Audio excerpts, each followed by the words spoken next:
নমস্কার বন্ধুরা, আজকে আমি বানাতে চলেছি পমফ্রেট মাছের ঝাল। তার জন্য আমি মাছগুলোকে কেটে নুন হলুদ মাখিয়ে নিয়েছি।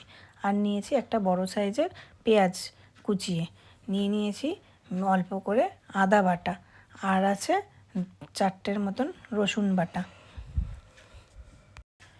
আছে জিরে বাটা, আর আছে বড় সাইজের 2টো টমেটোকে পেস্ট করা।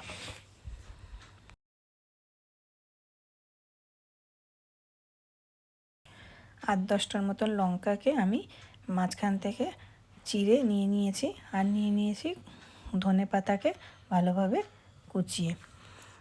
এবার আমি গ্যাসের মধ্যে কড়াই বসিয়ে দেখুন তেল গরম করে মাছগুলোকে ছেড়ে দিয়েছি। মাছগুলোকে আমি খুব ভালোভাবে লাল লাল করে আস্তে আস্তে ভেজে নেব।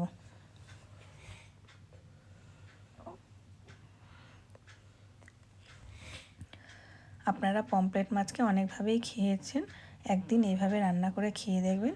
সত্যি এইভাবে পমফ্রেট মাছের ঝাল রান্না করলে খুবই ভালো লাগে।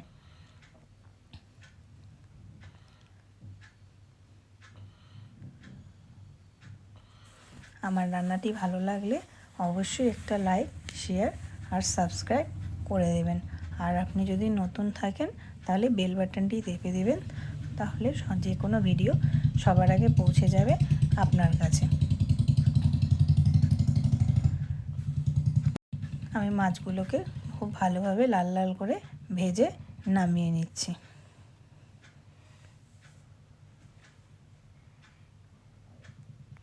দেখুন বন্ধুরা, আমি সবগুলো মাছকে এইভাবে ভালোভাবে ভেজে নিয়েছি। মাছগুলো অনেক বড় সাইজ ছিল বলে আমি এগুলোকে কেটে নিয়েছি। এবার ওই তেলের মধ্যে আমি কুচি করে রাখা পেঁয়াজটা দিয়ে দিলাম। পেঁয়াজটাকে আমি খুব ভালোভাবে কষিয়ে নিচ্ছি।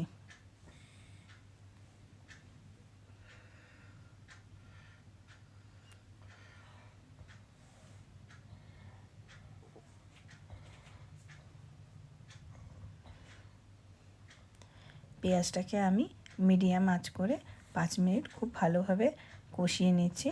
পেঁয়াজটা যখন ম্যারুন ম্যারুন হয়ে আসবে, তারপরে আমি এতে বাকি মশলা অ্যাড করব। পেঁয়াজটা আমার ভাজা হয়ে গেছে। এবার এর মধ্যে আমি দিয়ে দিচ্ছি 1 চামচ আদা বাটা, আর দেব 1 চামচ রসুন বাটা।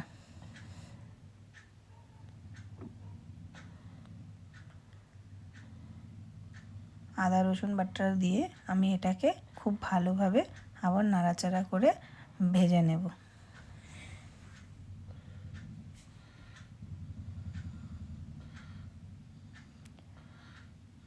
মশলাটাকে খুব ভালোভাবে কষিয়ে নিতে হবে, যাতে আদা রসুনের পুরো গন্ধটা চলে যায়।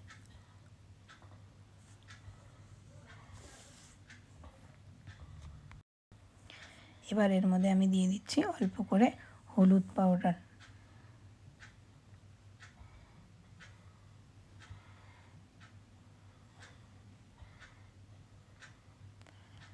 এবার মশলাটাকে আমি খুব ভালোভাবে কষিয়ে নিচ্ছি। এবার এর মধ্যে আমি অ্যাড করছি স্বাদ অনুসারে নুন।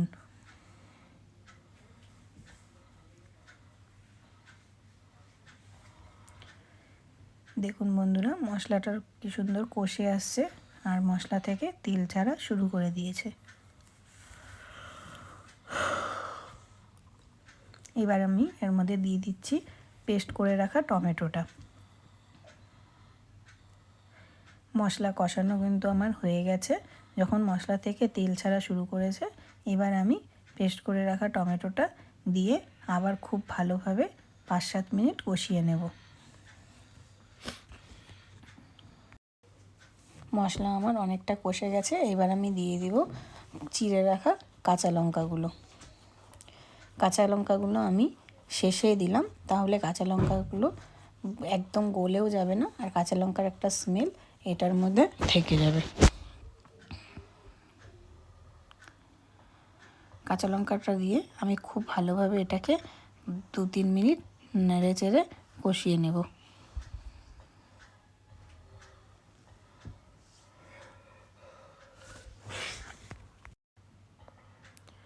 সব মাছ ঝোলে দেওয়া হয়ে গেছে। এবার মাছগুলোকে খুব ভালোভাবে নেড়ে চেড়ে ঝোলের মধ্যে ঢুকিয়ে আমি 2-3 মিনিটের জন্য ফুটতে ছেড়ে দেব। 2-3 মিনিট আমার এটা ফুটে গেছে। এবার আমি উপর দিয়ে দিব কুচি করে রাখা ধনেপাতাটা। ধনেপাতাটা দিয়ে 1 মিনিট ফুটিয়ে আমি কিন্তু গ্যাস বন্ধ করে ঢেকে দেব, না হলে ধনেপাতার স্মেলটা চলে যাবে। তাহলে রান্নাটি এখানেই শেষ করছি। ভিডিওটি অবশ্যই শেষ পর্যন্ত দেখবেন আর লাইক, শেয়ার, সাবস্ক্রাইব অবশ্যই করে দেবেন। তাহলে বন্ধুরা, আমি এরপরে আবার নতুন ভিডিও নিয়ে আসছি। চ্যানেলটি অবশ্যই আমার পাশে থাকবেন। Bye bye.